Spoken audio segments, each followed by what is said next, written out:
This is my favorite time of year. Record prediction season. Game by game. On the record. You can hold me accountable for any you would like and fail to give me props for any games that I get correct. It's just the best time of year.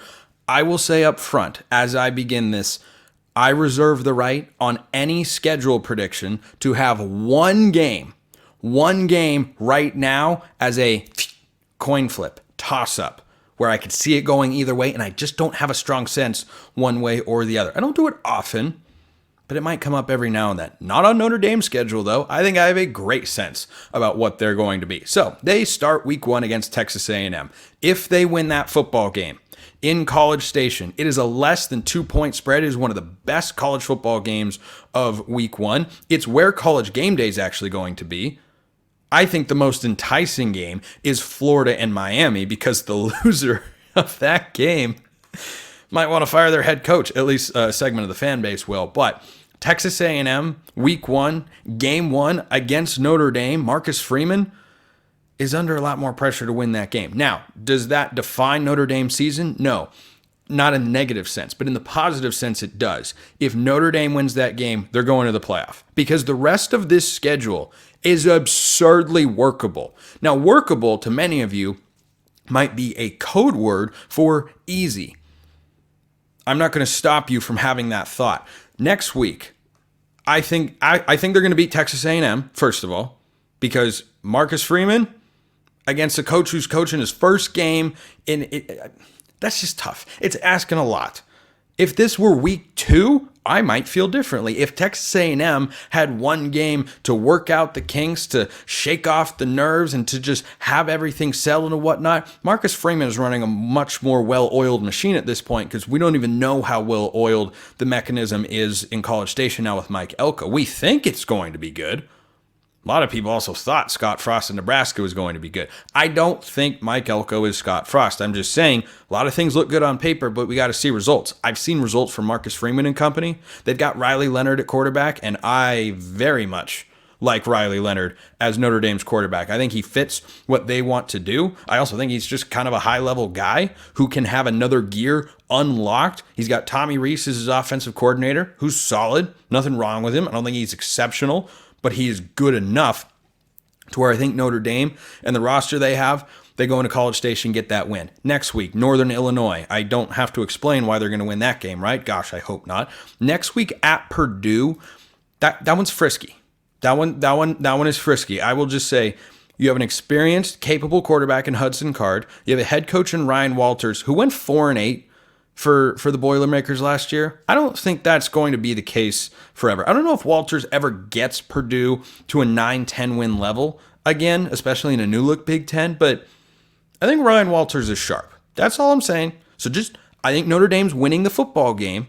Just watch out for that one. West Lafayette has been known a time or 70 over the years, I'm exaggerating of course, for effect, to pull an upset. Have you seen Purdue pull an upset there? I have. I've seen it many times. So just know. Those fans know what kind of juice they need to pump into that stadium to rattle the opposing team. That's a lot harder when you have a veteran quarterback like Riley Leonard, though. Then they're back at home. Here's the craziest stretch. That is the last true road game that Notre Dame plays until the last week of the regular season. Do you understand that? And why, when I say workable, this is part of what I am talking about. Road game at Texas A&M, road game at Purdue. Those are solid non-conference games to play. But then, remember, Notre Dame doesn't have a conference, so they don't play a road game until the last week of the season when they go up against USC. So they play Miami of Ohio at home. They play Louisville at home. They play Stanford at home. I think they're winning all 3 of those games. Miami of Ohio, that's an easy one. Stanford was picked last in the preseason ACC poll for the media. I don't think that is appropriate. I think Stanford's better than that. Can they go into South Bend and beat the Irish? No, I don't think they're quite on that level. I think Troy Taylor can get things going at Stanford to the point where they are at least a bowl team every year, but it's going to take longer because they have to do it the old school way with all high school recruiting. And they don't have access to the transfer portal like everybody else. So he's got to turn the roster around. He's doing it. It's just going to take a couple of cycles. So The Louisville game, though. Do I think Tyler Shuck can go into South Bend and beat Notre Dame? Nope. Simple as that. I like Jeff Brom. I think Tyler Shuck is fine. He's capable. But if you're going to beat a team like Notre Dame at home, you'll see this in my record predictions for every team. If you're going to beat a really good team at home, you got to give me a very compelling reason as to why that's going to take place.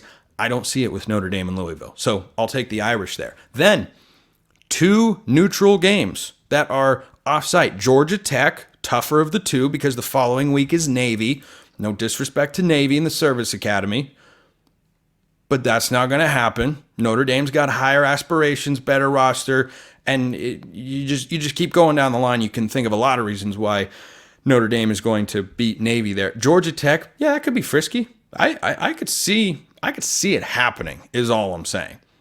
I could see Brent Key's team having a chance to win the game. I still like Notre Dame better because they're going to be rolling. They're going to be playing some confident football during that Georgia Tech game. But that and Purdue, those are games I would watch for where I'd say, you might win. Don't know how easy it's going to be. Then the next week after Navy, they come back home. They play Florida State. Do I try? I've seen DJU play in this stadium before. He has a team around him, obviously, but he was playing for a good team then. He actually threw for a lot of yards.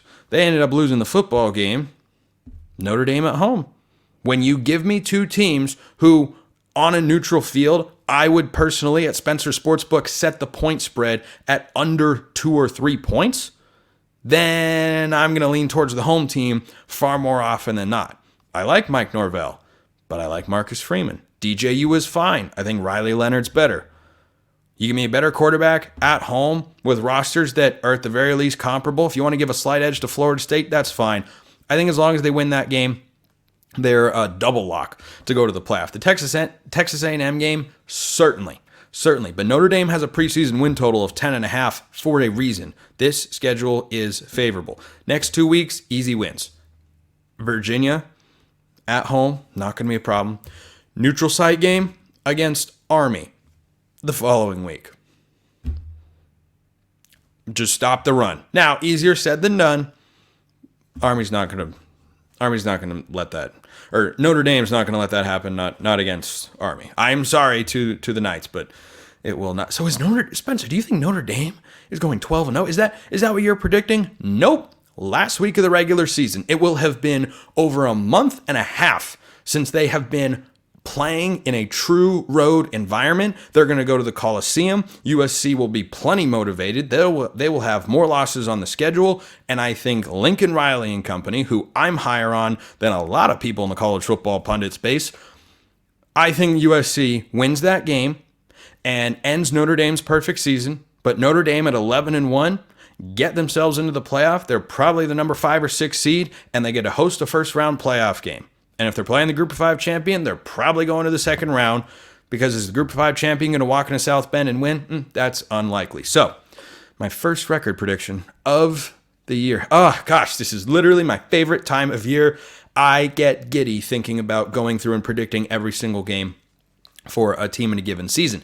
If there's a team whose record you want me to go through here on the show, drop me a comment, shoot me a note, at SMcLaughlinCFB on Twitter. Just let me know.